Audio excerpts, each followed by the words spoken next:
Olha, gente, que a partir de hoje, os valores aí da gasolina e do etanol começam a pagar impostos federais. Notícia ruim. Como a Petrobras anunciou quase que simultaneamente uma redução no preço da gasolina, o litro na prática deve subir 34 centavos. Quem explica melhor pra gente é a repórter Cristina Otaviano. Boa tarde, Cris. Cris, como é que esse negócio sobe, diminui, aumenta? Me conta tudo aí. É com você. Boa tarde, que gasolina cara atrás de você. Tô tentando descobrir por que tá cara assim, viu, Fred? Ó, eu quero fazer uma retrospectiva aqui. A gente, de fato, tem agora o PIS e COFINS sendo retornado ao preço do combustível. A gente vem anunciando isso aqui nos últimos dias. A gente vem acompanhando essa rodada de negociações para que o PIS e COFINS, que são os impostos federais que compõem o preço da gasolina, retornassem a compor o preço dos combustíveis, já que entra também a questão do etanol. E aconteceu. Só que, Fred, há 2 semanas, a gente não teve alteração de preço oficial por parte da Petrobras. Ainda assim, a gente viu uma escalada de preços no Distrito Federal, saindo de 2 semanas para cá de R$ 4,99, onde já estava num preço elevado o litro da gasolina comum, e subindo, chegando agora a esses 30 centavos, se transformando aí nos R$ 5,89 que a gente está vendo nesse posto aqui, que fica no Eixinho Sul. Bem como acontece em vários postos aqui ao longo da via, a gente percebeu mais ou menos esse patamar de preço. Isso é uma questão. Os postos de combustível foram aumentando aí gradualmente, e agora a gente tendo o repasse do imposto, a gente está tendo uma percepção bem mais alta, chegando a quase R$ 6.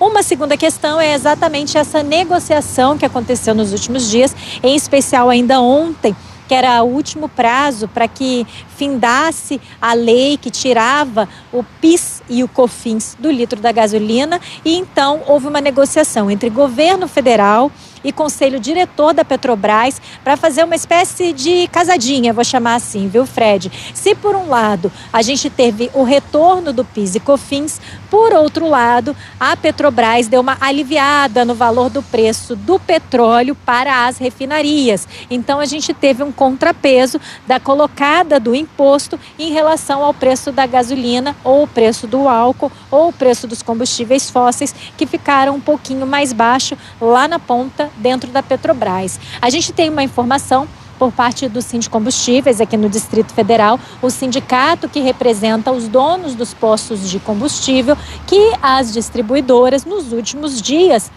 vinham segurando as cotas ou a quantidade de combustível que liberava para os postos de gasolina que queriam comprar o combustível dessas distribuidoras. Aí funciona a lei de mercado, né, Fred? Se tem menos produto no mercado, a gasolina acabou ficando mais cara, e isso seria uma explicação para que a gente tenha tido um aumento de preço gradativo nos últimos dias aqui no Distrito Federal.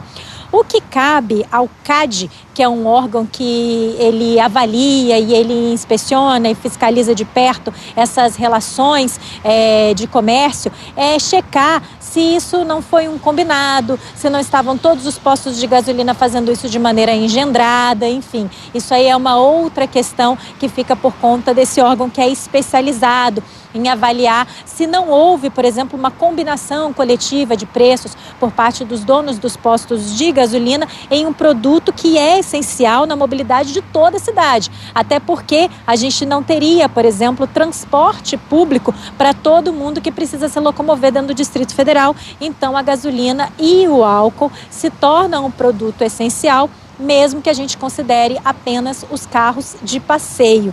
Uma outra bola que a gente vai levantar aqui e que a gente deve conversar a respeito nos próximos dias, à medida do que a gente tiver os dados, Fred, vai ser o impacto disso em toda a economia.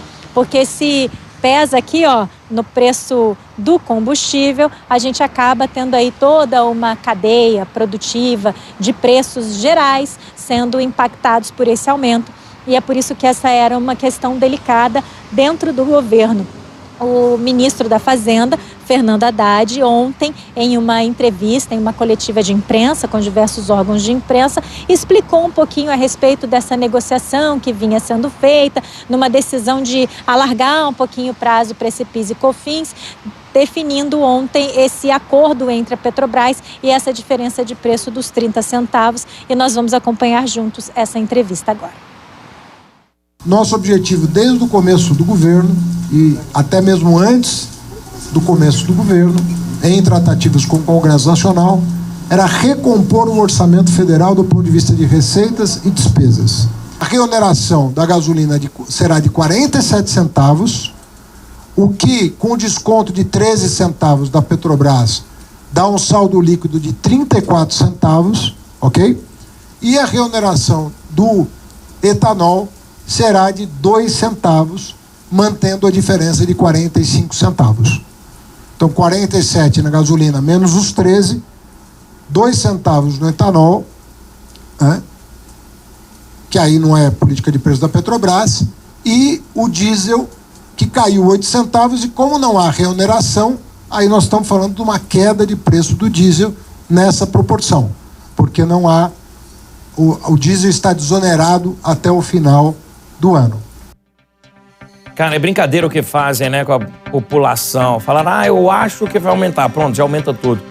Cris, quer saber? Acho que eles estavam ali meio conversando antes para colocar esse preço de R$ 5,89. É brincadeira, né? Quem sofre é a gente. Querida, beijo grande para você. Valeu, obrigado pelas informações.